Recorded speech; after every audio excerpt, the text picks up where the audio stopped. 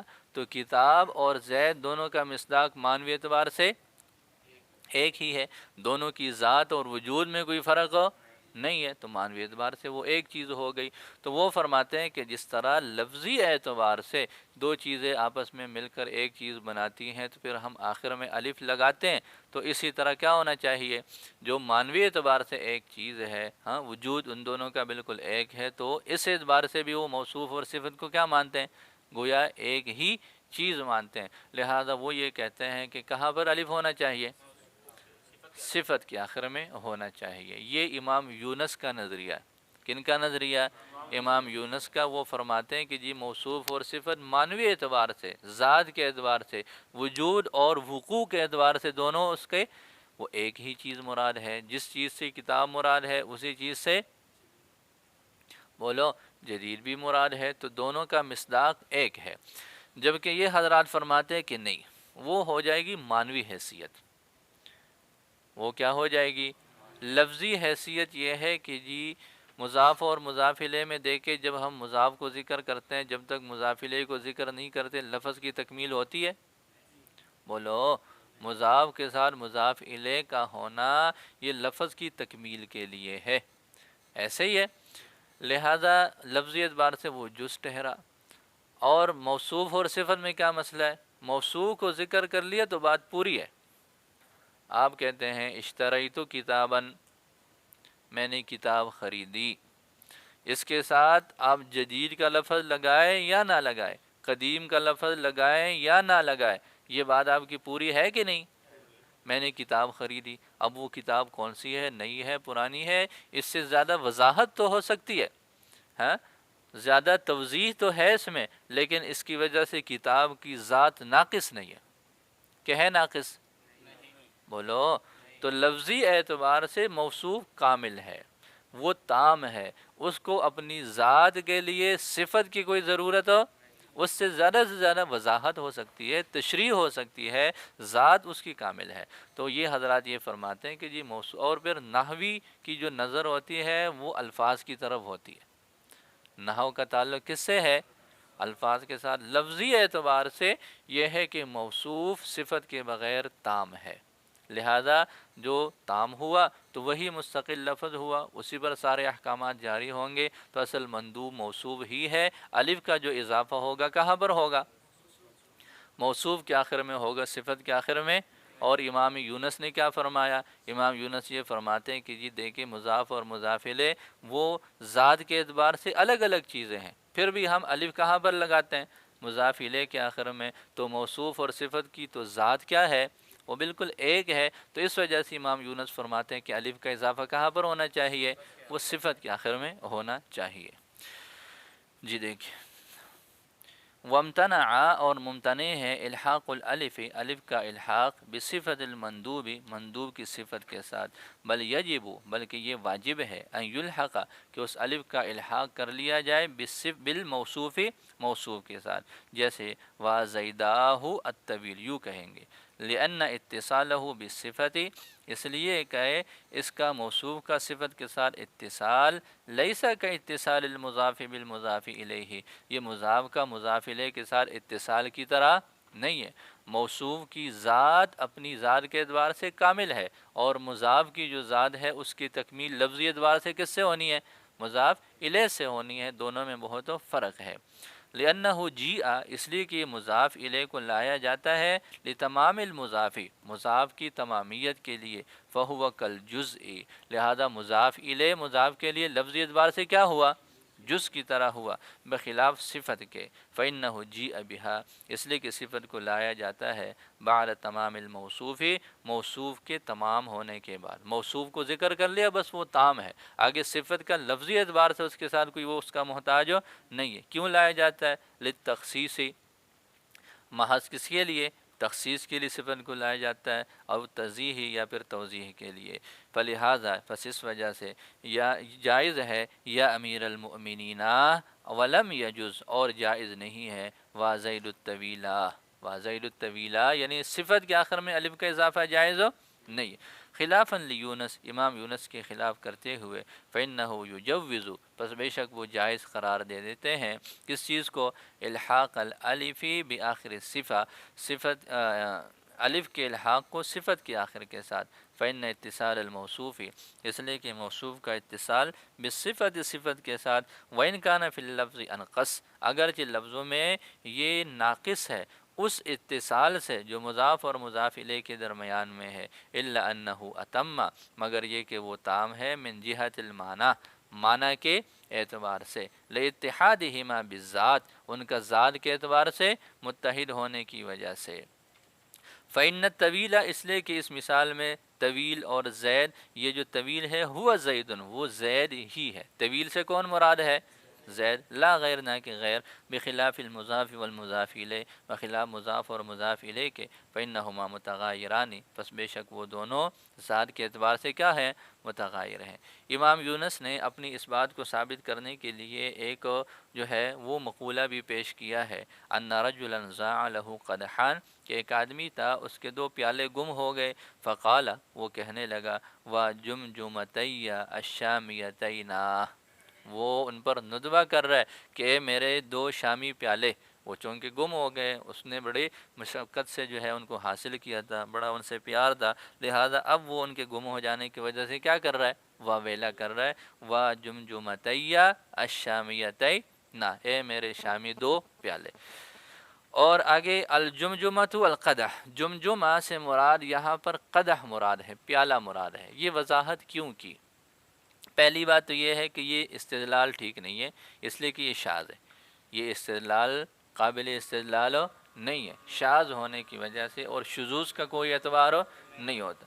دوسرا، یہ جو جمجمہ کا لفظ ہے اس سے مراد کیا ہے؟ تو بعض حضرات نے یہ بات بیان فرمائی ہے کہ جمجمہ سے مراد انسانی سر کا جو ہڈی ہے وہ مراد ہے، جو کھوپڑی ہے انسان کی، کہ یہ مراد ہے۔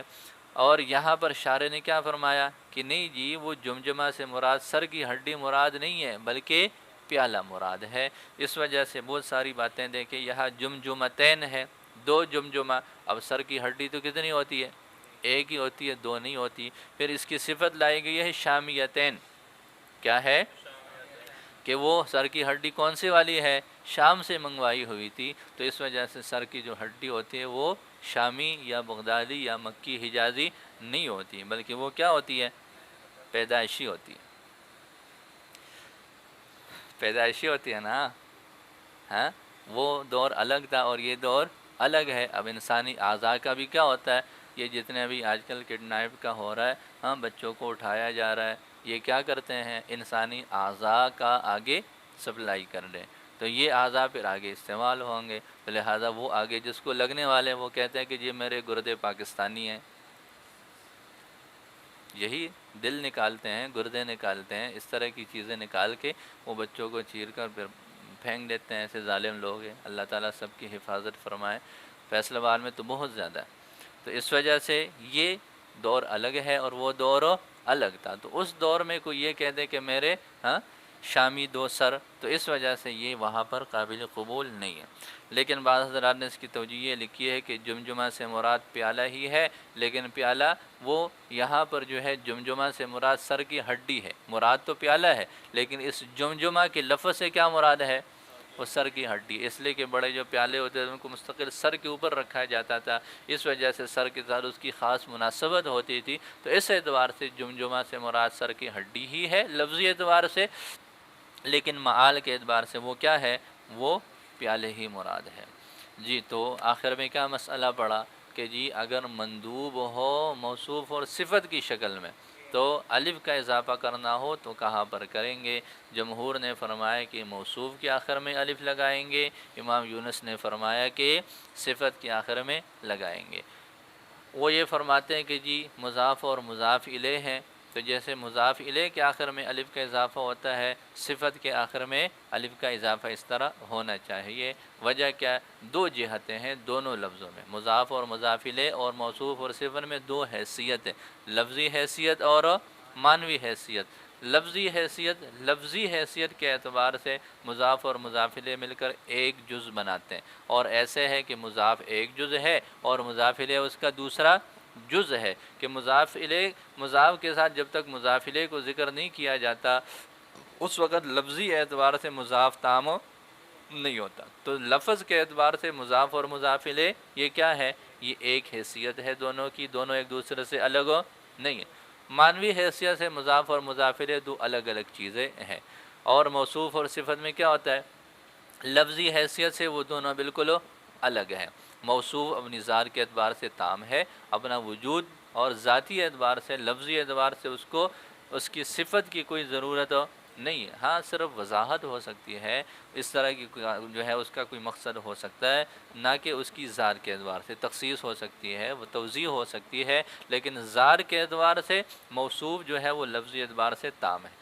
معنوی اعتبار سے کیا ہے صورتحال کہ معنوی اعتبار سے موصوف اور صفت یہ دو الگ الگ چیزیں نہیں ہیں بلکہ ایک ہی چیز ہے۔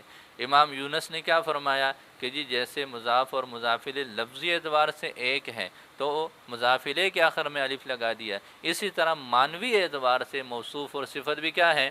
ایک ہے، تو الف کا اضافہ کہاں پر ہونا چاہیے؟ نحوی کیا فرماتے دوسرے؟ وہ فرماتے ہیں کہ جی ہم نے تو بحث کس سے کرنی ہے؟ الفاظ سے کرنی ہے۔ الفاظ کے اعتبار سے مضاف اور مضاف الیہ تو ایک دوسرے کے جز ہیں، لیکن موصوف اور صفت ایک دوسرے کے جز نہیں ہے۔ موصوف الگ چیز ہے، صفت بے شک معنوی اعتبار سے اتحاد ہے، لیکن چونکہ ہماری بحث لفظوں سے ہوتی ہے اس وجہ سے الف کا اضافہ کہاں پر ہوگا؟ وہ موصوف کے آخر میں ہوگا، صفت کے ساتھ الف کا اضافہ نہیں ہوگا۔